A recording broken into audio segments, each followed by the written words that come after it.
এই সেই কাঙ্ক্ষিত, বহুল কাঙ্ক্ষিত 300 ফিট। আমি রাতে এখানে এসেছি, রাতের ভিউটা অনেক সুন্দর, লাইটিং থাকে। এখন লাইটিং নেই, একদম দুপুর 2:30 বাজে, দিনের বেলা। আসলে এই হচ্ছে মূলত 300 ফিট। কিছুদিন আগে এখান থেকে একজন পরে মারাও গেছে অতি উৎসাহী হয়ে, যার কারণে রেড অ্যালার্ট। এই হচ্ছে ব্যাপার। এই হচ্ছে 300 ফিটের আসল ভিউ। আল্লাহর ওলিও গল, কি বলবো।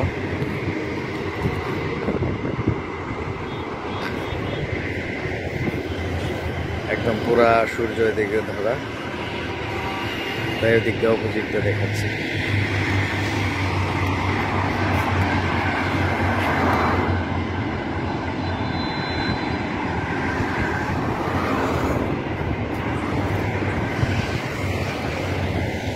যাক, এই ছিল মূলত 300 ফিট। সেটা আপনাদের সাথে একটু শেয়ার করা, সেটাই।